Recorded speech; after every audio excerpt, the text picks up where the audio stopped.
वर्तमान पई आसिला सबुठु बड़ खबर। तेबे राशन कार्ड, आवास योजना, भत्ता भली सामाजिक सहायता योजना रे अनेक अयोग्य सामिल होई सुविधा नेउथिबा पूर्वरु सामना को आसीछि। किंतु एबे ओडिशार हजार हजार हिताधिकारी सुभद्रा टंका ननेबाकू निष्पत्ति नै नुआ ट्रेंड सेट करछंती। सरकारଙ୍କର विभिन्न योजना रे हजार हजार भूत हिताधिकारी सामिल होइथिबा आपण माने जानिथिबे। अयोग्य होई मध्य योग्य तालिका रे सामिल होई आवास योजना, राशन कार्ड, भत्ता पाइथिबा खबर सुनिथिबे।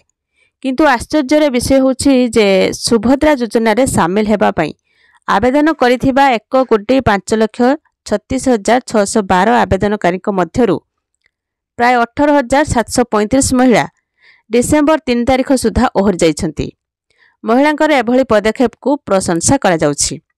तेबे जेउ हिताधिकारी माने एही योजनार सुविधा नेबाकू चाहुनांती सेमानक पई एक व्यवस्था सुभद्रा वेबसाइट रहिछि।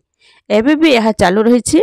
बड़ कथा होछि जे जेउ 18,000 रु अधिक महिला आउट होइछंती सेमाने एही वेबसाइट को जाई ओहर जाइछंती। महिलांकर एभली पदक्षेप नुआ ट्रेंड सेट करछु बोली कहा जाउछि। एही सबु भितरे आसंता डिसेंबर 25 तारिख रे सुभद्रार प्रथम किस्तीर चतुर्थ पर्याय टंका देबाकू कसरत आरंभ करछंती सरकार। अन्यपटे सुभद्रा टंका पाई नथिबा महिला रास्ता को ओह्लाइछंती। गजपति रायगड़ा ब्लॉक हाथीबाड़ी गाँवर महिला माने रास्ता रोक करने सह अंगनवाड़ी दीदी को अटकाई रखिथिले। तेबे सबुठु बड़ कथा हैला जे कहा जाउछि जे प्राय 18,735 महिला डिसेंबर 4 तारिख सुधा ओहरी जाइछंती।